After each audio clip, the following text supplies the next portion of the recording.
Hello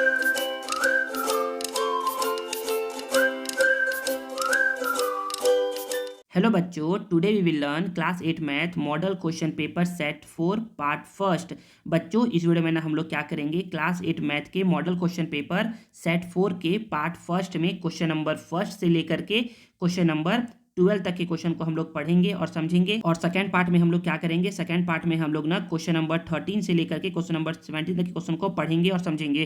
तो देखिए बच्चे, क्वेश्चन नंबर फर्स्ट को स्टार्ट करने से पहले आप लोग को मैं बता दूं इंस्ट्रक्शन के बारे में। तो बच्चे, इंस्ट्रक्शन में आप लोग को तीनों सेट में पहले ही बता चुका था क्या क्या था। तो अगर आप लोगों ने नहीं देखा जाकर के आप लोग उस वीडियो को वॉच करिए। प्रीवियस वीडियो के लिंक ना आपको क्या होंगे, वीडियो के डिस्क्रिप्शन में आप लोग को मिल जाएंगे। और बच्चे ये भी याद रखिए ना कि क्लास 8 के अदर सब्जेक्ट के मॉडल क्वेश्चन पेपर को देखने के लिए आप क्या कर सकते हो, वीडियो के डिस्क्रिप्शन में जाओ, उसमें लिंक दिया हुआ है, आप लोग उस लिंक पर क्लिक करके पर्टिकुलर उस सब्जेक्ट के वीडियो को वॉच कर सकते हो। चलिए हम लोग क्या करते हैं, क्वेश्चन नंबर फर्स्ट को पढ़ते हैं और समझते हैं। तो क्वेश्चन नंबर फर्स्ट बोला जा रहा है कि चूज द करेक्ट आंसर। हम लोग को करेक्ट आंसर को चूज करना है। तो बोला जा रहा है कि if this one is equal to 2 है ना, तो वैल्यू फाइंड करना है एक्स का। तो यहाँ पर बोला जा रहा है ना कि यहाँ पर क्या है बच्चे, 4x plus 18 is equal to 2 है। तो हम लोग बोलेंगे ना कि 4x को तो 4x ही लिख दो। यहाँ पर पहले बच्चे याद रखिए ना, पहले ना प्लस और माइनस वाले को क्या करते हैं बच्चे, शिफ्ट करते हैं। तो यहाँ पर 2 है, तो यहाँ पर देखिए प्लस 18 है, यहाँ पर क्या है बच्चे, प्लस 18 है, इस साइड जाएगा तो बच्चे तो हो जाएगा माइनस 18। अब इसको सॉल्व कर लो पहले। तो +2 माइनस 18 ये होता है बच्चे माइनस 16 होता है। क्या होता है, माइनस 16 होता है। 4x को 4x ही लिख दिए। अब यहाँ पर x को ऐसे ही छोड़ दो, यहाँ पर माइनस 16 लिखो और बोलो ना कि 4 ना मल्टीप्लाई में है, यहाँ पर इस साइड आएगा बच्चे तो डिवाइड में। तो बोलोगे कि 4 1 जा 4 और 4 4 जा 16 होता है। तो x का वैल्यू क्या आ गया बच्चे, x का वैल्यू -4/1 आ गया। और -4/1 मतलब क्या होता है, x का वैल्यू -4 ही होता है, 1 को लिखते नहीं है। तो हमारा x का वैल्यू क्या आ गया बच्चे, -4, जो कि ऑप्शन नंबर सेकंड बी में है, ये आपका करेक्ट हो जाएगा आंसर। चलिए क्वेश्चन नंबर सेकंड को पढ़ते हैं। बोला जा रहा है if the interest is compounding half yearly. अगर इंटरेस्ट क्या है बच्चे, हाफ ईयरली से कंपाउंड किया जा रहा है ना, तो टाइम क्या होता है बच्चे, याद रखिए याद रखिए याद रखिए। देखिए ना, 3 केस होता है, एक होता है ईयरली, एक होता है हाफ ईयरली और एक होता है बच्चे क्वार्टरली।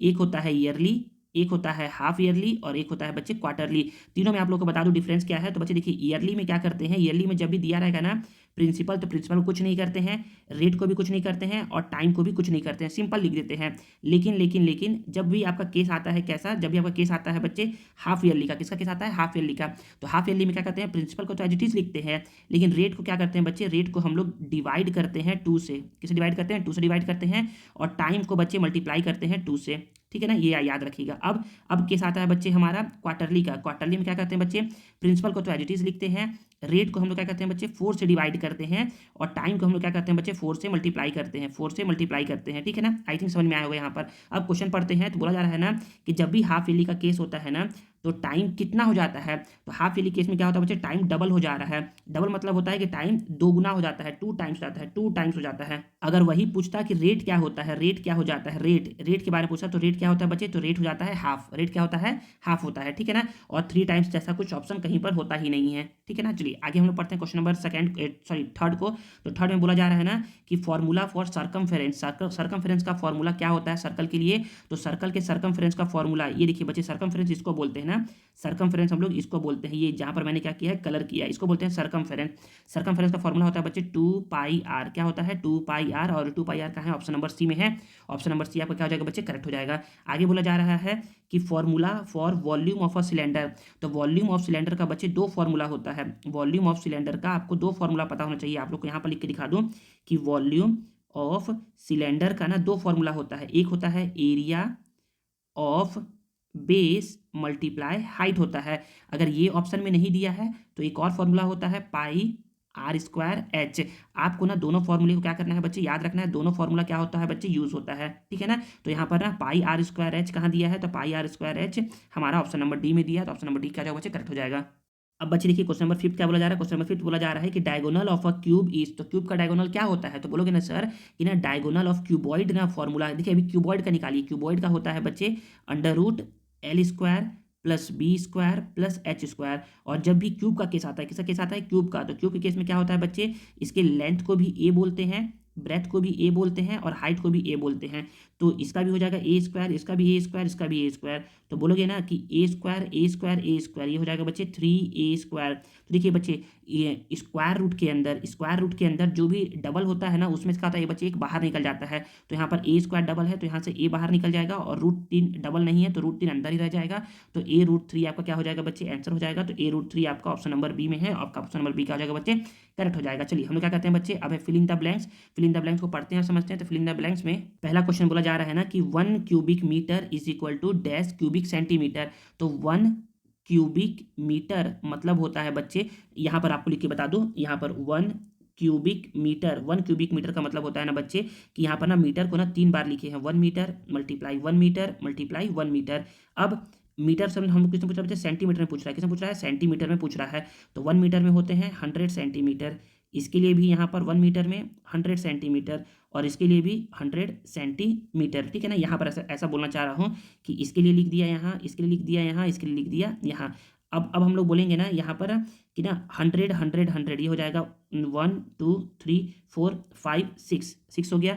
और सेंटीमीटर सेंटीमीटर सेंटीमीटर ये होता है बच्चे क्यूबिक सेंटीमीटर। अब यहाँ पर 10⁶ इसको लिख सकते हैं हम लोग। तो यहाँ पर इसको बोलेंगे कि इसको लिखते हैं 10⁶ क्यूबिक सेंटीमीटर। तो यहाँ पर बच्चे आंसर क्या आ जाएगा, यहाँ पर आ जाएगा 10⁶ आ जाएगा। ठीक है, आई थिंक आप लोगों को समझ में आया। चलिए हम लोग क्या कहते हैं, क्वेश्चन नंबर सेकंड को पढ़ते हैं और समझते हैं। तो क्वेश्चन नंबर सेकंड बोला जा रहा है कि all the surface from which a solid is encircled are called dash of the solid. तो बोलोगे सर ये तो कुछ समझ में नहीं आया, क्या बोलना चाह रहा है। तो समझा रहा हूँ बच्चे, क्या क्या बोलना चाह रहा है। देखिए, एक बनाइए सॉलिड, तो सॉलिड बच्चे क्यूबॉइड भी होता है, क्यूब भी होता है, सिलेंडर भी होता है, कोन भी होता है। तो एक काम करिए ना, पहले ना एक क्यूबॉइड समझिए, क्यूबॉइड से। तो क्यूबॉइड देखिए बच्चे, मैंने ऐसे करके बना लिया, ये क्यूबॉइड बना लिया, ये क्या बना लिया मैंने, क्यूबॉइड बना लिया। तो बोला जा रहा है, यहाँ समझिएगा ना, यहाँ पर बोला जा रहा है ना, यहाँ पर समझिएगा ऐसे करके, यहाँ पर समझिएगा कि ऑल द सरफेस। तो बच्चे देखिए, इसको बोलते हैं सरफेस, इसको बोलते हैं सरफेस। ये सरफेस है, ये सरफेस है, फिर ये आगे पीछे का सरफेस हो गया, और ये आगे का सरफेस हो गया। तो बच्चे बोला जा रहा है जो भी सरफेस होते हैं ना, जिससे सॉलिड क्या होता है, इनक्लोज कवर अप होता है, तो इन सभी सरफेस को क्या बोलते हैं, इन सभी सरफेस को हम लोग क्या बोलते हैं बच्चे, फेसेस बोलते हैं। क्या बोलते हैं, फेसेस बोलते हैं। तो यहाँ पर इसका आंसर फेसेस हो जाएगा। ठीक है, आई थिंक आप लोग को समझ में आ गया।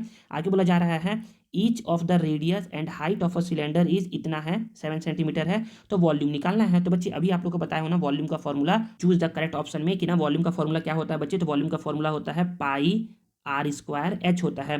तो पाई को तो लिख दिए 22/7 लिख दिए, ठीक है ना। और बोल रहा है ना कि आर क्या है, आर भी 7 सेंटीमीटर है, और हाइट भी क्या है, 7 सेंटीमीटर है। मतलब कि रेडियस भी 7 और हाइट भी 7। तो रेडियस की जगह लिख दोगे 7⁻², और हाइट की जगह लिख दोगे बच्चे 7। तो बोलोगे ना सर कि 7 से 7 क्या हो जाएगा सर, ये कैंसिल हो जाएगा। तो यहाँ पर क्या बच गया बच्चे, यहाँ पर बच गया हमारा 22 मल्टीप्लाई 7⁻² का मतलब होता है 7 को 2 टाइम्स लिखना है। और जब आप क्या करोगे, इन तीनों का मल्टीप्लाई करवाओगे ना, तो आपका आंसर 1078 आ जाएगा। और बच्चे देखिए, वॉल्यूम है, और वॉल्यूम का यूनिट क्या होता है बच्चे, वॉल्यूम का यूनिट होता है क्यूबिक सेंटीमीटर या फिर क्यूबिक मीटर। लेकिन हमको सब यहाँ पर सेंटीमीटर में गिवन है, इसलिए यहाँ पर क्यूबिक सेंटीमीटर इसका आंसर यहाँ पर लिखा हुआ है। ठीक है ना, आई थिंक आप लोग को समझ में आया। क्वेश्चन नंबर 4 को पढ़ते हैं। तो देखिए बच्चे, क्वेश्चन नंबर 4 क्या बोला जा रहा है। तो क्वेश्चन नंबर 4 बोला जा रहा है ना कि the sales tax on the sales of goods. तो जब भी किसी आप सामान को सेल करते हो, गुड्स होता है सामान, जब भी किसी आप सामान को सेल करते हो ना, तो सेल करने पे जो टैक्स लगता है, सेल करने पे जो टैक्स लगता है ना, उसको बोलते हैं सेल्स टैक्स। ठीक है, आई थिंक समझ में आया। तो बोला जा रहा है ना कि जब भी किसी आप सामान को सेल करोगे, गुड्स को सेल करोगे, तो उस पर जो टैक्स लगाया जाएगा, उस टैक्स को हम लोग क्या बोलते हैं, उस टैक्स को हम लोग सेल्स टैक्स बोलते हैं। ठीक है, क्वेश्चन नंबर 5 है इसमें। क्वेश्चन नंबर 5 बोला जा रहा है an unknown quantity is denoted by the variable. तो एक अननोन क्वांटिटी को हम लोग क्या करते हैं बच्चे, एक्स से शो करते हैं, वाई से शो करते हैं, जेड से शो करते हैं, ए से शो करते हैं, बी से, सी से, एटसेट्रा ETC, ये सबसे सॉल्व कर सकते हैं, यू से, वी से, डब्ल्यू से, किसी भी शो कर हम लोग कर सकते हैं। ठीक है, तो यहाँ पर ये बोला जा रहा है। अब है हमारा आगे क्वेश्चन क्या है। अब बच्चे नेक्स्ट है हमारा very short answer type question बच्चे। तो इसमें क्या रहता है बच्चे, इसमें हमारा 5 क्वेश्चन रहता है, और हर क्वेश्चन रहता है बच्चे 3 मार्क्स का। तो 5 3 15 आपका क्या हो जाएगा बच्चे, नंबर हो जाएगा टोटल। किसके लिए, very short answer type question के लिए। और बच्चे आप लोग को बता दूं ना, यहाँ पर बताना भूल गया था कि ये देखिए, ये चूज द करेक्ट ऑप्शन, इसमें क्या रहता है बच्चे, इसमें टोटल 5 क्वेश्चन रहता है, और हर एक क्वेश्चन क्या रहता है बच्चे, 1 1 मार्क्स का रहता है। तो 5 1 5 मार्क्स इसमें मिलेगा, और फिल इन द ब्लैंक्स में बच्चे 5 क्वेश्चन रहता है, और हर क्वेश्चन रहता है बच्चे 2 2 मार्क्स का। तो 5 2 10 मार्क्स आपको इसमें मिलेगा। चलिए मैं क्या करता हूँ आप लोग को, क्वेश्चन नंबर 3 जो है ना, question number 3 very short answer type question, इसको मैं क्या करता हूँ आप लोग को कॉपी में लिख करके समझाता हूँ। तो देखिए बच्चे, मॉडल क्वेश्चन पेपर सेट 4 का very short answer type question में ना, क्वेश्चन नंबर 3 क्या बोल रहा है। तो क्वेश्चन नंबर 3 है ना, अ बैग है 6 white 11 red and 7 blue ball. एक बैग है, सपोज करो ना बच्चे कि यहाँ पर क्या है, एक बैग है, ये क्या है, एक बैग है। इस बैग में ना बच्चे हमारा क्या है, 6 वाइट बॉल है, 11 रेड बॉल है और 7 क्या है बच्चे, ब्लू बॉल है। हम लोगों ने क्या किया, इसको पूरा मिक्स कर दिया है और बोला जा रहा है ना अब कि find out the probability, chances बताइए, पॉसिबिलिटीज बताइए ना कि ड्रॉइंग अ वाइट बॉल, कि हम लोग यहाँ पर हाथ डालें और इसमें से क्या करें, एक वाइट बॉल निकालें, उसकी क्या चांसेस है, क्या पॉसिबिलिटीज है आउट ऑफ डेट बैग। तो यहाँ पर ना टोटल बॉल कितने हो जाएंगे बच्चे, तो टोटल हो जाएंगे हमारे यहाँ पर 6 + 1 7, 7 + 7 14, 14 4 कैरी 1 1 वर 1 2, 24 बॉल है टोटल। तो यहाँ पर ना कैसे निकालते हैं, तो जो गिवन है उसको लिखते हैं, तो बोलेंगे given number of white balls is equal to 6, number of red balls is equal to 11, numbers of blue balls is equal to 7 है। So total number of balls कितने हो जाएंगे बच्चे, हो जाएंगे 24, ठीक है ना। हम लोग बोला जा रहा है कि पॉसिबिलिटीज बताइए किसकी, वाइट बॉल निकालने की, तो बोलोगे कि probability of getting a white ball. तो ऐसे करके लिखते हैं ना, प्रोबेबिलिटी को P लिखते हैं और वाइट बॉल के लिए W लिखते हैं, ऐसे करके probability of getting white ball. तो ये क्या होता है बच्चे, ये होता है total number of favourable FAVOURABLE, total number of favourable outcomes divided by total number of possible outcomes. Sir ये क्या लिखे हैं, समझाइए जरा इसको, तो समझाते हैं। देखिए total number of favourable outcome, favourable में हम लोग उसको लिखते हैं ना जो हम लोग को चाहिए रहता है। क्या चाहिए हमको चाहिए वाइट बॉल, तो हमारा क्या है बच्चे, ऊपर में लिख देंगे 6 divided by total number of possible outcome. Possible मतलब कि इसमें से क्या क्या निकल सकते हैं, तो क्या क्या निकल सकते हैं, टोटल 24 बॉल में से कुछ भी निकल सकता है, तो यहाँ पर 24। तो हम बोलेंगे कि यहाँ पर 6 1 जा 6 और 6 4 जा 24, तो यहाँ पर हमारा हो जाएगा 1/4। और यही क्या है बच्चे, इस क्वेश्चन का सॉल्यूशन है, आंसर है। तो इससे समझे क्या, इससे समझे ये ना बच्चे कि अगर हम लोग क्या करेंगे, 4 बार अगर हम लोग इसमें हाथ डाल करके निकालते हैं ना, तो चांसेस है कि एक बार तो क्या निकलेगा बच्चे, एक बार तो व्हाइट बॉल निकलेगा ही निकलेगा। या तो चांसेस ये है कि चारों बार व्हाइट बॉल निकले, या तो चांसेस ये है कि चारों बार में से एक बार भी व्हाइट बॉल ना निकले। तो ये बच्चे पॉसिबिलिटीज बताता है, चांसेस बताता है, ठीक है ना, कि ना चांसेस है कि 4 बार अगर आप हाथ डालोगे ना तो एक बार उसमें से निकल सकता है तुम्हारा व्हाइट बॉल। चलिए हम लोग क्वेश्चन नंबर 3 के बाद क्वेश्चन नंबर 4 को पढ़ते हैं और समझते हैं। देखिए बच्चे क्वेश्चन नंबर 4 क्या है, तो क्वेश्चन नंबर 4 है ना कि सॉल्व द इक्वेशन, हम लोगों को इस इक्वेशन को सॉल्व करना है। तो बोला जा रहा है ना कि ना बच्चे याद रखिए ना, जब भी कभी न्यूमरेटर और डिनोमिनेटर के बीच में क्या रहता है बच्चे, इक्वल का साइन रहता है ना, तो हम लोग हमेशा करवाते हैं क्रॉस मल्टीप्लीकेशन। तो कैसे करते हैं बच्चे इसको सॉल्व, तो हम लोग बोलेंगे ना कि सबसे पहली बार तो हम लोग क्वेश्चन को नोट डाउन करते हैं। तो क्वेश्चन है हमारा 8 - 3y divide by 5y + 2 is equal to 1/6। हम लोग करवाएंगे इसका क्रॉस मल्टीप्लिकेशन, मतलब कि हम लोग इसका मल्टीप्लाई इसके साथ करवाएंगे और इसका मल्टीप्लाई इसके साथ करवाएंगे। हम लोग 6 का मल्टीप्लाई करवाएंगे 8 - 3y के साथ और 1 का मल्टीप्लाई करवाएंगे हम लोग 5y + 2 के साथ। बच्चे क्या करते हैं, बच्चे ब्रैकेट देते ही नहीं है। बच्चे ब्रैकेट देना बहुत जरूरी है, जब भी एक से ज़्यादा टर्म रहे, यहाँ पर 2 टर्म है ऊपर में, इसलिए यहाँ पर ब्रैकेट देना बहुत जरूरी है। ब्रैकेट नहीं दोगे तो गलती हो जाएगा। तो यहाँ पर 6 का मल्टीप्लाई पहले 8 से होगा, तो 6 8 जा 48 मल्टीप्लाई 6 3 जा 18y, फिर 1 का 5 से 5y, फिर 1 का 2 से 2। हम लोग बोलेंगे कि यहाँ ना -18y है, इसको ऐसे ही छोड़ दो। ये प्लस में 5y है, देखिए यहाँ पर प्लस में है ना, इस साइड आएगा तो बच्चे ये हो जाएगा माइनस में। फिर यहाँ पर 2 है, यहाँ पर प्लस में 48 है, इस साइड जाएगा तो बच्चे हो जाएगा माइनस में 48। अब देखिए अब यहाँ पर बोलेंगे ना कि माइनस माइनस प्लस होता है, तो 18 + 5 ये होता है बच्चे 23y। बोलेंगे कि ग्रेटर नंबर है क्या, 18 है, साइन है माइनस का, तो यहाँ लगा देंगे माइनस। अब प्लस माइनस माइनस होता है, तो 48 में से 2 को माइनस करेंगे तो आएगा 46। ग्रेटर नंबर है 48, साइन है माइनस का, तो यहाँ लगा देंगे माइनस। हम लोग बोलेंगे कि y को y लिख दिए और यहाँ पर है -46। देखिए बच्चे ये क्या है बच्चे, यहाँ पर ना ये है मल्टीप्लाई का साइन, तो जब इस साइड आएगा बच्चे तो ये आएगा डिवाइड में, तो ये हो गया डिवाइड, तो माइनस से माइनस कट गया, 23 1 जा 23 2 जा, तो हम लोग बोल सकते हैं कि y = कितना आ गया बच्चे 2, आपका प्यारा सा आंसर आ गया है, ठीक है ना। यहाँ पर आप लिख सकते हो ना कि ना बाय क्रॉस मल्टीप्लीकेशन, ऐसे लिख सकते हो कि बाय क्रॉस मल्टीप्लीकेशन मल्टीप्लिकेशन। अगर नहीं लिखने का मन है तो भी कोई गलती नहीं करेगा, और यहाँ पर क्या किए हैं बच्चे, यहाँ पर हम लोग क्या करेंगे तो शिफ्ट किए हैं, तो शिफ्ट करने को बोलते हैं बाय ट्रांसपोजिशन।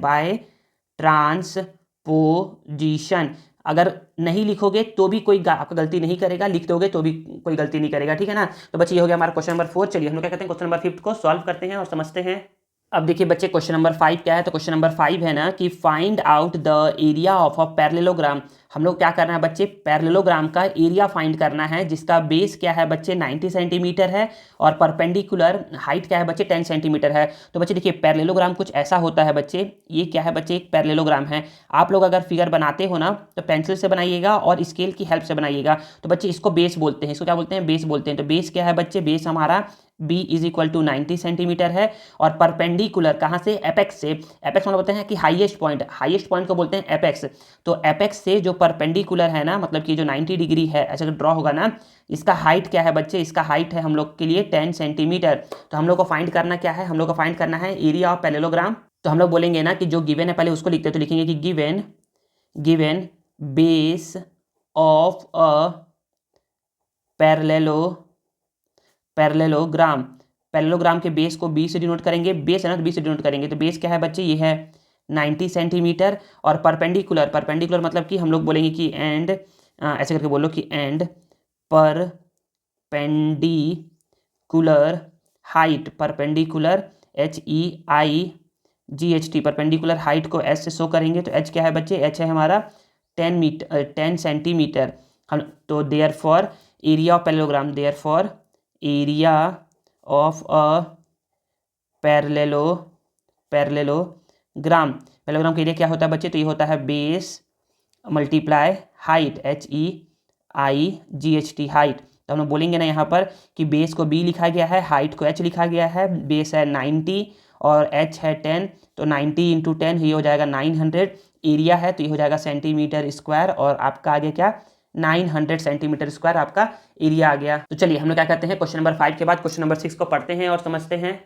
तो देखिए बच्चे क्वेश्चन नंबर 6 क्या है, क्वेश्चन नंबर 6 है ना, the volume of a wooden cuboid is this one. मतलब कि एक वुडन क्यूबॉइड है जिसका वॉल्यूम क्या है बच्चे, इतना है। तो क्यूबॉइड कुछ ऐसा होता है बच्चे, पहले बनाइए एक रेक्टेंगल, हम लोगों ने बनाया पहले एक रेक्टेंगल, देन अगेन क्या करना है बच्चे, बनाना है एक रेक्टेंगल, ऐसे करके अगेन क्या किए बच्चे, बनाए एक रेक्टेंगल, ठीक है ना। अब दोनों रेक्टेंगल की क्या करना है, वर्टेक्स को ज्वाइन कर देना है, इससे हमारा क्यूबॉइड बन के रेडी हो जाएगा, ठीक है ना। ये बन के हमारा क्यूबॉइड रेडी हो गया है। तो बोला जा रहा है कि जो वॉल्यूम है ना, मतलब कि वॉल्यूम मतलब ये है ना कि इसके अंदर किसके अंदर कितना एयर फिल हो सकता है, कितना एयर फिल हो सकता है, वो बताता है वॉल्यूम, तो ये है बच्चे वॉल्यूम। तो volume of a wooden cuboid कितना है बच्चे, ये है 480 क्यूबिक मीटर है। बोला जा रहा है कि इट्स लेंथ, इसका लेंथ क्या है बच्चे, इसका लेंथ है हमारा 10 सेंटीमीटर, ब्रेथ क्या है 6 centimetre, breadth is 6 centimetre, and height क्या करना है हम लोग को, height is equal to question mark, ये हम लोग को फाइंड करना है। तो हम लोग बोलेंगे ना यहाँ पर कि जो गिवन है ना, पहले उसको लिखेंगे बच्चे, याद रखिए जो गिवन रहेगा ना उसी से हमारा आंसर निकलेगा। जब भी कभी फंसो ना तो क्या करिए, गिवन में देखिए ना कि ऐसा क्या वैल्यू है जिसको आप लोगों ने यूज नहीं किया है, आप लोग बनाना, आप लोगों से बन जाएगा आसानी से। तो हम बोलेंगे कि गिवन क्या है, तो हम बोलेंगे ना यहाँ पर कि given LENGTH length of a cuboid. तो लेंथ को L से डिनोट करते हैं, तो L क्या है बच्चे, L है 10 सेंटीमीटर। फिर breadth BREADTH, breadth of a cuboid के ब्रेथ को B से डिनोट करते हैं, B क्या है बच्चे 6 सेंटीमीटर। एंड हम लोग को वॉल्यूम गिवन है, हम लोग बोलेंगे and volume of a cuboid के वॉल्यूम को V से डिनोट करते हैं, तो V क्या है, V है हमारा 480 क्यूबिक मीटर। ओके, यहाँ एक गलती है ना बच्चे, यहाँ क्यूबिक मीटर नहीं हुआ, क्यूबिक सेंटीमीटर होगा ना, क्यूबिक सेंटीमीटर को, क्योंकि सारा ना सेंटीमीटर में है, तो यहाँ पर एक क्यूबिक सेंटीमीटर है, ठीक है ना बच्चे, इसको ध्यान दीजिएगा, क्यूबिक सेंटीमीटर है ये, ठीक है। आगे बोला जा रहा है कि हाइट क्या है, तो हम बोल देते हैं ना कि let the HEIGHT the height of a cuboid B H. तो आप बोलोगे ना कि आप कैसे निकाले बच्चे, तो देखिए ना वॉल्यूम से निकलेगा, तो आप बोलोगे ना कि since volume of a cuboid को V से डिनोट करते हैं, वॉल्यूम ऑफ अ क्यूबॉइड क्या है बच्चे, ये गिवन है आपका 480 क्यूबिक सेंटीमीटर गिवन है। हम लोग को पता है ना कि वॉल्यूम ऑफ क्यूबॉइड क्या होता है, तो ये होता है length multiply breath multiply height, ये हो जाएगा 480 क्यूबिक सेंटीमीटर क्यूब। ठीक है, लेंथ क्या है बच्चे, लेंथ है हमारा 10 सेंटीमीटर, ब्रेथ है हमारा 6 सेंटीमीटर एंड हाइट हम लोगों को नहीं पता, तो ये है 480 सेंटीमीटर क्यूब के इक्वल। हम लोग एच को यहीं पर छोड़ देंगे, यहाँ पर 480 सेंटीमीटर क्यूब है, ये दोनों मल्टीप्लाई में है, इस साइड आएंगे बच्चे तो ये हो जाएंगे डिवाइड में और ये भी हो जाएगा डिवाइड में, ऐसे कुछ समझिएगा। ठीक है ना, अब हम लोग बोलेंगे ना यहाँ पर, समझिएगा यहाँ पर अब कि देखिए 1 0 से 1 0 कैंसिल, 6 1 जा 6 8 जा। अब बोलेंगे ना कि सेंटीमीटर यहाँ ऊपर में ना 3 बार है, कितनी बार है, 3 बार है, और नीचे में सेंटीमीटर 2 बार है, तो 2 बार का कट जाएगा, बचे कितनी बार, 1 बार बच जाएगा हमारा। तो हम लोग यहाँ पर बोल सकते हैं कि हाइट क्या आ जाएगा बच्चे, 8 सेंटीमीटर हमारा प्यारा सा आंसर आ जाएगा इस वुडन क्यूबॉइड का। ठीक है ना, हम लोग को बोलता है हाइट फाइंड करिए, हम लोगों ने हाइट फाइंड कर लिया है। चलिए क्वेश्चन नंबर 6 के बाद क्या कहते हैं, क्वेश्चन नंबर 7 को पढ़ते हैं और समझते हैं। देखिए बच्चे, आप क्वेश्चन नंबर 7 क्या है, क्वेश्चन नंबर 7 है ना, circumference of base of a cylindrical tank, मतलब कि एक सिलेंड्रिकल टैंक है। तो बच्चे ऐसे करके पहले क्या कर लो, एक सिलेंड्रिकल टैंक बना लो। बनाओगे तो भी सही है, नहीं बनाओगे तो भी सही है, लेकिन बनाओगे ना तो स्केल की हेल्प से बनाइएगा। बनाने से पता चलता है ना कि एग्जामिनर जब कॉपी चेक करेगा ना तो उसको समझ में आएगा ना कि हाँ आपने क्या किया बच्चे, इसको समझ करके बनाया है। ठीक है ना, तो ये क्या है, बेस है बच्चे, ये देखिए इसको बेस बोलते हैं, इसको क्या बोलते हैं बच्चे, इसको हम लोग बेस बोलते हैं। ये क्या है, बेस है बच्चे सिलेंडर का। ये कितना है बच्चे, इसका सरकमफेरेंस 176 सेंटीमीटर है। ठीक है ना, एंड हाइट बच्चे यहाँ से यहाँ तक को हम लोग क्या बोलते हैं बच्चे, सिलेंडर का हाइट बोलते हैं। ये क्या है बच्चे, सिलेंडर का हाइट है, ये कितना है बच्चे, ये है h is equal to 30 centimetre है।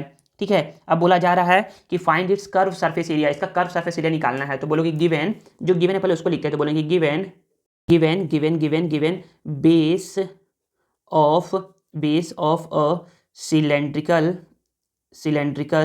सरकमफेरेंस ऑफ बेस बोलना चाहिए था ना। ठीक है, base of a cylindrical tank, circumference बोलिए ना, गलती हो गया, ये मेरे से गलती हो गया है। तो बोलोगे ना कि गिवन सरकमफेरेंस ऑफ बेस, बस इतना बोलो, सरकमफेरेंस ऑफ बेस, इसको कुछ मत करिए। बेस क्या है बच्चे, ये है 176 centimetre and height HEIGHT and height of a cylinder के हाइट को हम लोग h से शो करते हैं। h इज इक्वल टू कितना है बच्चे, ये है 30 सेंटीमीटर। हम लोग बोला कि निकाली इसका कर्व सरफेस एरिया, तो बोलोगे कि therefore curved surface area of a cylinder. Curve surface area of cylinder क्या होता है बच्चे, तो ये होता है circumference of base multiply height, HEIGHT height होता है। तो सरकमफेरेंस ऑफ बेस क्या है बच्चे, ओके, सरकमफेरेंस ऑफ बेस क्या है बच्चे, ये है 176 और हाइट क्या है बच्चे, ये है 30। तो दोनों को मल्टीप्लाई कर दो तो जीरो यहाँ लिख देंगे। 3 6 जा 18 कैरी 1, 3 7 जा 21 और 1 22 कैरी 2, 3 1 जा 3 और 2 5। तो यहाँ पर कितना आ गया बच्चे, 5280 क्या आ गया बच्चे, इसका सरकमफेरेंस आ गया। और हम सॉरी कर्व सरफेस एरिया आ गया, तो बच्चे एरिया है तो हम लोग हमेशा लिखते हैं इसको सेंटीमीटर स्क्वायर, और यही हो गया आपका क्वेश्चन नंबर 7 का प्यारा सा आंसर। ठीक है ना, आई थिंक आप लोग को समझ में आ गया हो क्वेश्चन नंबर 7। चलिए हम लोग क्या करते हैं, अब क्वेश्चन नंबर 8 को सॉल्व करते हैं और समझते हैं। देखिए बच्चे, तो अब हम लोग स्टार्ट करते हैं शॉर्ट आंसर टाइप क्वेश्चन को पढ़ना और समझना। तो उसमें बच्चे क्वेश्चन नंबर 8 बोला जा रहा है ना, क्वेश्चन नंबर 8 है the wages of 25 labourers is 1250, मतलब कि 25 मजदूरों का जो वेज है, वेतन है ना, वो कितना है, 1250 है। What is the amount of wages for 40 labours, तो बताओ 40 लेबर का वेज कितना होगा। तो बच्चे हम लोग को पता होना चाहिए ना कि देखिए 25 लेबर है, उनका वेज कितना बच्चे 1250 है। तो ऑब्वियस सी बात है कि जब 40 लेबर होंगे तो उनका वेज क्या होगा बच्चे, बढ़ जाएगा। तो ये क्वेश्चन जो है ना बच्चे, ये क्वेश्चन किसका है, ये क्वेश्चन है डायरेक्ट वेरिएशन का। तो आप बोलोगे ना बच्चे, पढ़ करके समझना पड़ेगा ना कि ये डायरेक्ट का है या इनवर्स का है, क्योंकि दोनों में ना फॉर्मूला अलग अलग लगता है। तो हम लोग बोलेंगे ना यहाँ पर ना कि हम लोग को वेजेस निकालना है, तो आप ऐसे कर लो कि let the required wages B rupees x. हम लोगों ने क्या कर लिया, एक्स रुपीज़ एज्यूम कर लिया है। तो बच्चे हम लोग बनाते हैं यहाँ पर एक टेबल, इस टेबल में बच्चे हमारा रहेगा 3 कॉलम रहेगा और 2 रो रहेगा। तो ये हम लोगों ने क्या कर लिया, ऐसे करके ये बना लिया पहला रो और ये दूसरा रो, ये पहला रो है, ये दूसरा रो है। यहाँ पर ये बना लिया फर्स्ट कॉलम, ये बना लिया सेकंड कॉलम और ये थर्ड कॉलम अपने आप बन गया। तो अब देखिए इसमें फिल क्या करना है, तो इसमें बच्चे पहला बोला रहा है कि 25 लेबर्स, मतलब कि लेबर्स के बारे में बताया जा रहा है। तो यहाँ पर लिखेंगे कि number of labours, number of labours, और दूसरा क्या है बच्चे, ये इसका वेजेस बता रहा है, वेजेस, तो वेजेस लिखेंगे, वेजेस, वेजेस किसमें है बच्चे, वेजेस है रुपीज़ में, तो इन रुपीज़, तो बोला जा रहा है ना कि जब 25 लेबर है तो उनका वेजेस कितना है, 1250 है, तो जब 40 लेबर होंगे तो उनका वेजेस हम लोगों ने क्या किया है, एक्स एज्यूम किया है, तो हम लोग बोलेंगे ना कि यहाँ पर बोलेंगे ऐसे करके कि as there is a direct variation, ये क्या है बच्चे, डायरेक्ट वेरिएशन क्वेश्चन है, इसलिए यहाँ फॉर्मूला लगता है x1/y1 is equal to x2/y2, तो बोलोगे सर इसमें x1/y1 x2/y2 है क्या, तो हम लोग यहाँ पर बोलेंगे ना कि देखिए ये वाला है ना बच्चे, इसको बोल लो कि ये x1 है, इसको बोल लो कि ये y1 है, इसको बोल लो कि ये x2 है, इसको बोल लो ये y2 है, एग्जाम में ऐसे छोटा छोटा लिखेंगे यहाँ पर x1 y1 x2 y2, फिर हम बोलेंगे ना यहाँ पर कि x1 का वैल्यू क्या है बच्चे 25,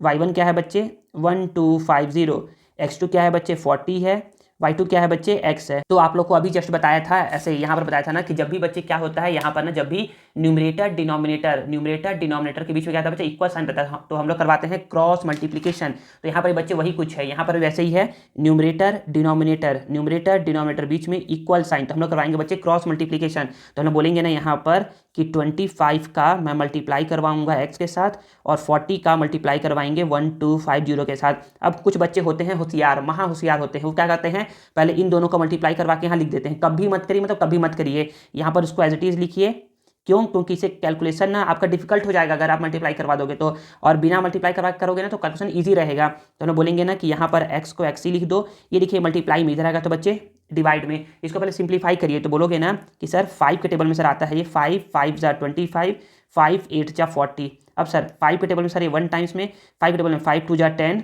रिमाइंडर 2, 5 5 ज़ा 25 और 0 250, तो हम लोग यहाँ बोल सकते हैं कि यहाँ पर कितना आ गया बच्चे, यहाँ पर आ गया है, यहीं पर बोलो, यहाँ पर समझ में आ जाएगा, यहाँ पर बोलोगे ना कि x इज इक्वल टू है 8 × 250, तो हम लोग बोलेंगे ना कि ना x को x ही लिख दिए, यहाँ पर 0 को 0 लिख दिए, 8 5 ज़ा 40, 40 का 0 कैरी 4, 8 2 ज़ा 16, 16 और 4 20, तो यहाँ पर कितना आ गया बच्चे 2000 आ गया, तो हम लोग बोल सकते हैं ना कि x इज इक्वल टू 2000 है, मतलब कि अगर 25 लेबर को 1250 मिल रहा है ना तो 40 लेबर कितना मिलेगा बच्चे 2000 रुपीज़ मिलेगा, तो यहाँ पर आप बोल सकते हो कि हैंस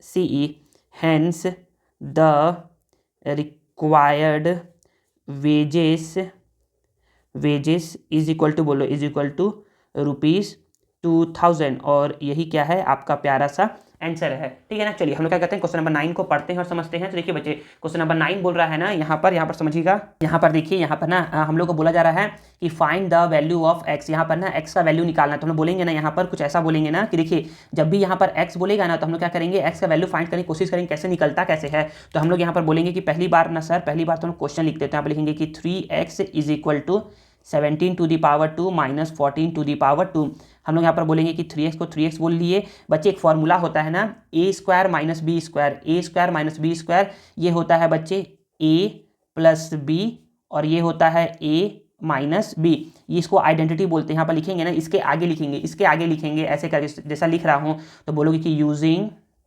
यूजिंग आइडेंटिटी, कौन सी आइडेंटिटी, तो x² minus y² is equal to होता है x प्लस वाई और होता है x माइनस वाई, ठीक है ना। यहाँ पर x के जगह 17 है, y की जगह 14 है, तो हम लोग यहाँ पर बोल सकते हैं कि 3x को तो 3x लिख दिए, 17 प्लस 14, 17 7 प्लस 4 11 कैरी 1 1 2 1 3, ठीक है, फिर मल्टीप्लाई 17 माइनस 14 ये हो गया 3, तो अब फिर से कुछ बच्चे क्या होंगे, होशियार होंगे, वो क्या करेंगे ना, इसको मल्टीप्लाई करवा करके यहाँ पर लिख देंगे, कभी नहीं करवाना, मतलब कभी नहीं करवाना है मल्टीप्लाई, यहाँ पर x को x ही छोड़ोगे, यहाँ पर देखिए मल्टीप्लाई में ही सेट आएगा तो बच्चे डिवाइड में, तो ये 3 से 3 कैंसिल आउट हो गया, तो यहाँ पर क्या आ गया बच्चे x इज इक्वल टू 31, बोला गया था कि find the value of x, आपने x का वैल्यू को क्या कर दिया है बच्चे, फाइंड कर दिया है, और यही क्या आ गया आपका प्यारा सा क्वेश्चन नंबर 9 का आंसर आ गया। चलिए हम लोग क्या कहते हैं, क्वेश्चन नंबर 10 को पढ़ते हैं और समझते हैं।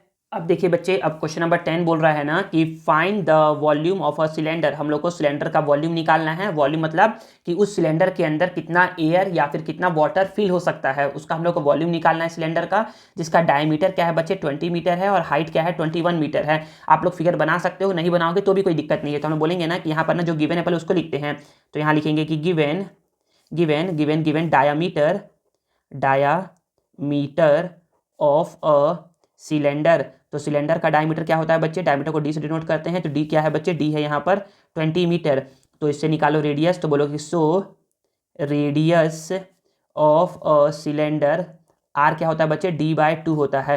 तो d क्या है बच्चे, 20/2 है, तो 20/2 क्या होता है बच्चे, 10 मीटर हो जाएगा, 10 मीटर हो जाएगा। फिर बोला जा रहा है कि हाइट, तो बोलोगे कि and HEIGHT and height of a cylinder, तो सिलेंडर का हाइट क्या है बच्चे, इसको h से शो करते हैं, तो h इज इक्वल टू है बच्चे 21 मीटर। आपको बोल रहा है कि वॉल्यूम निकालिए, तो बोलोगे therefore volume of a cylinder, तो सिलेंडर के वॉल्यूम को हम लोग बोलेंगे ना कि ना दो फार्मूला होता है, क्या होता है बच्चे, दो फार्मूला होता है वॉल्यूम ऑफ सिलेंडर का, दो फार्मूला होता है, एक होता है area of base multiply height होता है। तो हम लोग यहाँ पर एरिया ऑफ बेस गिवन नहीं है, तो हम लोग क्या करेंगे, डायरेक्ट फार्मूला लगाएंगे यहाँ पर पाई r²h। तो यहाँ पर अगर मन होना तो बच्चे सिलेंडर बना लो, और मन क्या हो बच्चे, कॉपी आप लोग का बाहर चेक होने जाएगा, तो नहीं वहाँ पर का कैसा एग्जामिनर है, कैसा कॉपी चेक करेगा, इससे अच्छा आप क्या करो, बना ही लो। बहुत कम टाइम लगता है बनाने में, 1 मिनट से भी कम टाइम लगेगा बनाने में। तो बच्चे ये बन गया हमारा सिलेंडर, इसका डायमीटर गिवन था, तो इसको बोलते हैं डायमीटर, इसको बोलते हैं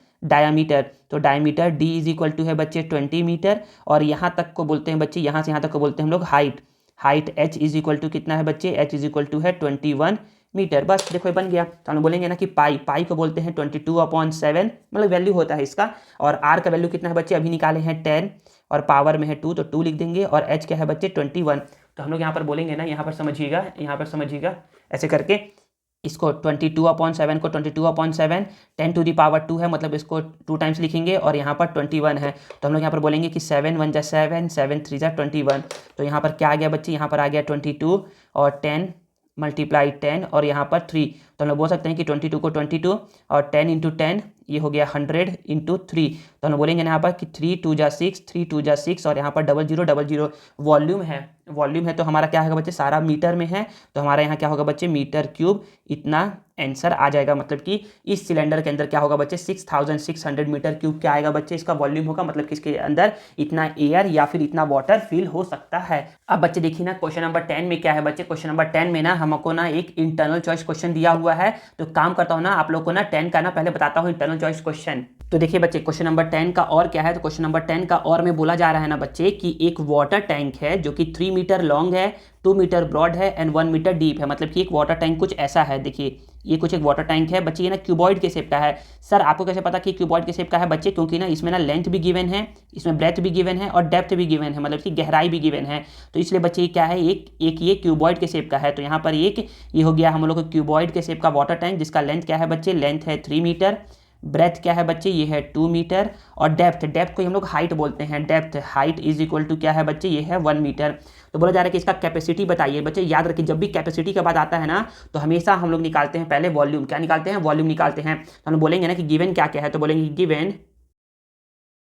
given LENGTH length of a tank, इसको L से डिनोट करते हैं। L क्या है बच्चे 3 मीटर, लेंथ के बाद हो गया breadth, BREADTH breadth of a tank, breadth को B से डिनोट करते हैं। B क्या है बच्चे, ये है 2 मीटर, एंड डेप्थ डीप है ना, तो DEPTH depth of a tank, tank के डेप्थ को, हाइट को H से शो करते हैं। H क्या है बच्चे 1 मीटर है। तो देयरफॉर हम लोग को निकालना है पहले वॉल्यूम। तो therefore volume of a water tank, तो टैंक का, वाटर टैंक का वॉल्यूम क्या हो जाएगा, तो ये हो जाएगा बच्चे length multiply breath multiply height. Length है बच्चे 3 मीटर, ब्रेथ है 2 मीटर, और हाइट है 1 मीटर।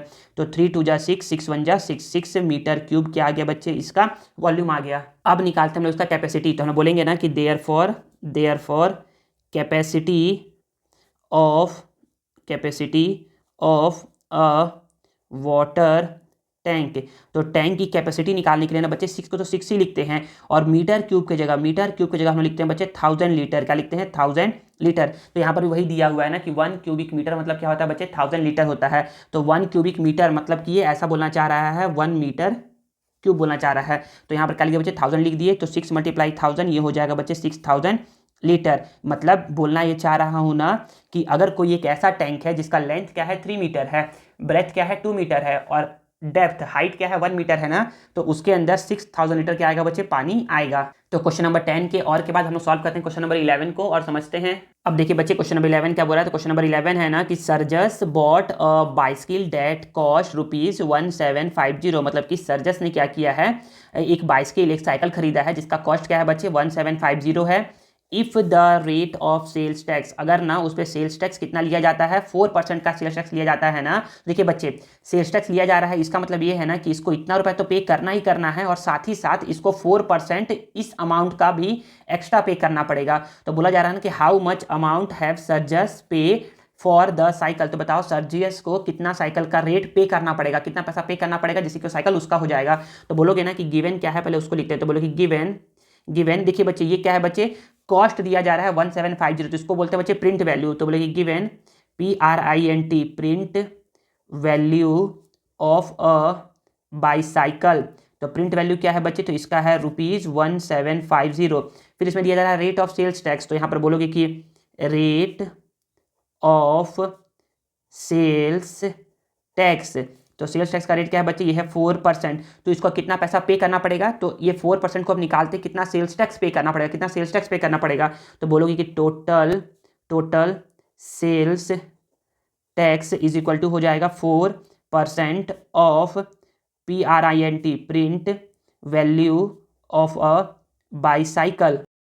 तो हम लोग यहाँ पर बोलेंगे कि 4 को तो 4 लिख दिए, परसेंट का मतलब होता है नीचे में 100, ऑफ का मतलब होता है मल्टीप्लाई, प्रिंट वैल्यू कितना है बच्चे, इसका है ₹1750। तो हम लोग बोलेंगे ना यहाँ पर कि ये जीरो से ये जीरो कैंसिल आउट, 2 से ये 2 जा, 2 से ये 5 जा, फिर 5 1 जा, फिर 5 से कट करेंगे तो 5 3 जा 15 और 5 5 जा 25। इट मीन्स यहाँ पर आ जाएगा 2 × 35 दैट इज 35 2 जा 70, मतलब कि ₹70 उसको एक्स्ट्रा पे करना पड़ेगा सेल्स टैक्स के तौर पर। तो हम बोल सकते हैं ना कि देयर फॉर बोला जा रहा है कि बताइए कितना अमाउंट पे करना पड़ेगा। तो देयर फॉर सेलिंग प्राइस इसका निकालो डायरेक्ट कि selling price of a bicycle, BICYCL bicycle is equal to हो जाएगा जितना कॉस्ट है ₹1750 प्लस जितना सेल्स टैक्स आया ₹70, दोनों को प्लस कर लो।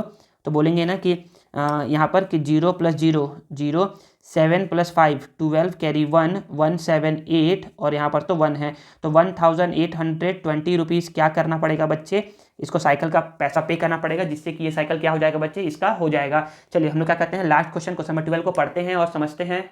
तो देखिए बच्चे क्वेश्चन नंबर 12 बोल रहा है ना, the radius of 2 concentric circle.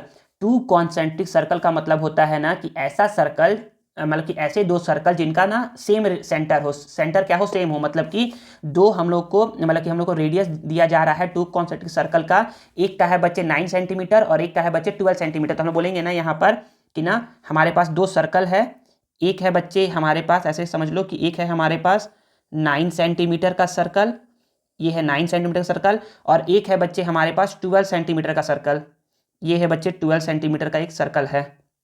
ये ऐसे करके एक है बच्चे 12 सेंटीमीटर का एक सर्कल है। तो हम लोग यहाँ पर बोलेंगे ना कि ये सर्कल का हो गया सेंटर, ठीक है। यहाँ से यहाँ तक को हम लोग बोलेंगे ना कि ये क्या है बच्चे, हमारा स्मॉलर सर्कल है। तो इसका रेडियस हम लोग ना R1 बोल देते हैं कि R1 क्या है बच्चे, R1 है 9 सेंटीमीटर, और ये क्या है बच्चे, बिगर सर्कल है। तो इसका रेडियस को हम लोग बोल देते हैं कि ये R2 है। क्या है ये R2 है। तो R2 कितना है बच्चे, R2 है 12 सेंटीमीटर। तो बोला जा रहा है ना कि find the area of the circular path. तो ये जो है ना बच्चे, ये सर्कुलर पाथ है, ये क्या है, एक रास्ता है चलने के लिए। तो इस सर्कुलर पाथ का ना आपको क्या निकालना है बच्चे, एरिया निकालना है कि इसका एरिया कितना होगा।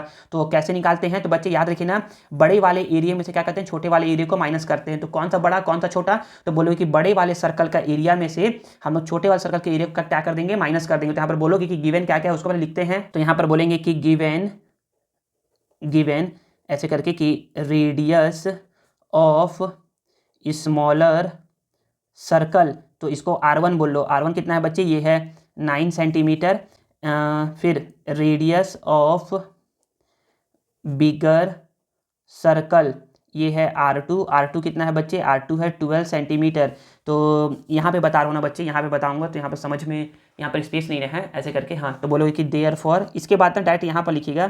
तो therefore area of circular path is equal to हो जाएगा area of bigger circle minus area of smaller circle, ठीक है ना। हाँ, तो बिल्कुल विजिबल है। तो एरिया ऑफ सर्कल क्या होता है, तो ये होता है बच्चे पाई आर स्क्वायर, यहाँ पर भी होगा बच्चे pi R square. But bigger circle है तो बिगर का रेडियस क्या है बच्चे, बिगर का रेडियस R2 है, तो यहाँ पर R2। स्मॉलर सर्कल है तो स्मॉलर सर्कल का रेडियस क्या है बच्चे, R1 है, तो यहाँ पर R1। तो पाई दोनों में कॉमन है तो पाई को कॉमन ले लूंगा, तो ये हो जाएगा R2 square minus R1 square. तो अब यहाँ पर समझिएगा, हाँ बिल्कुल। तो पाई का वैल्यू क्या है बच्चे 22/7 है। R2 का वैल्यू क्या है बच्चे, R2 का वैल्यू है 12⁻², और R1 क्या है बच्चे 9, तो ये हो जाएगा 9⁻²। अब बच्चे यहाँ पर ना अभी बताया था ना, कुछ समय पहले ही बताया था ऐसे करके यहाँ पर कि जब भी बच्चे क्या रहता है, ऐसा रहता है ना A² - B² रहता है, तो इसको लिखते हैं A+B A-B। तो यहाँ पर हम लोग फिर से वही वाला आइडेंटिटी लगाएंगे यहाँ पर भी। तो हम लोग यहाँ पर बोलेंगे ऐसे करके, यहाँ पर बोलेंगे ना कि यहाँ पर 22/7 है, ये बच्चे A² - B² है, तो बोलेंगे कि A+B, और एक बार बोलेंगे कि A-B है। तो हम लोग यहाँ पर बोल सकते हैं कि ना ऐसे करके बोलिएगा ना कि सिंस यूजिंग आइडेंटिटी, कौन सी आइडेंटिटी, तो बोलो कि x² - y², ये होता है x + y, ये होता है x - y, ठीक है ना। ऐसे करके इसको बोलेंगे ना आगे में, तो हम लोग बोलेंगे यहाँ पर कि 22/7 को ऐसे ही लिख दिए, 9 + 2 11, कैरी 1 1 और 1 2, तो यहाँ पर मल्टीप्लाई का साइन, फिर मल्टीप्लाई का साइन, यहाँ पर भी रहेगा बच्चे मल्टीप्लाई का साइन, यहाँ पर भी रहता है मल्टीप्लाई का साइन, और 12 - 9 होता है बच्चे 3, तो हम लोग यहाँ से क्या होगा 7 से 21 3 टाइम्स में कट जाएगा, तो यहाँ पर हो जाएगा बच्चे ये, यहाँ पर हो जाएगा ऐसे करके 22 और 3 3 जा 9, तो 9 2 जा 18 8, कैरी 1 9 2 जा 18 और 1 19। तो यहाँ पर हम लोग एरिया निकाल रहे थे, तो एरिया होता है हमारा स्क्वायर में और सभी है सेंटीमीटर में, तो ये हो जाएगा हमारा सेंटीमीटर स्क्वायर, और यही क्या हो जाएगा हमारा प्यारा सा आंसर हो जाएगा क्वेश्चन नंबर 12 का 198 सेंटीमीटर स्क्वायर। तो बच्चे यहाँ पर क्या होता है हमारा, यहाँ पर हमारा क्वेश्चन नंबर 1 से लेकर के 12 क्वेश्चन क्या होते हैं बच्चे, ओवर होते हैं। बच्चों नेक्स्ट वीडियो में ना हम लोग क्या करेंगे, क्वेश्चन नंबर 13 से लेकर के 70 तक क्वेश्चन को सॉल्व करेंगे और समझेंगे, जो कि हमारा लॉन्ग आंसर टाइप क्वेश्चन होता है। बच्चों क्लास 8 के अदर सब्जेक्ट के मॉडल क्वेश्चन पेपर के लिए आप क्या कर सकते हो, वीडियो के डिस्क्रिप्शन में ना बच्चे पर्टिकुलर सब्जेक्ट का ना लिंक दिया हुआ है, आपको जिस भी सब्जेक्ट का वीडियो देखना है ना, तो आप क्या कर सकते हो, उस लिंक को क्लिक करके देख सकते हो। बच्चों आप हमसे कनेक्ट रहने के लिए हमारे टेलीग्राम चैनल को भी ज्वाइन कर सकते हैं, जिसका लिंक भी वीडियो के डिस्क्रिप्शन में ही दिया हुआ है। आई होप आप लोग को ये वीडियो यूजफुल लगा होगा। मिलते हैं नेक्स्ट वीडियो में। Thanks for watching.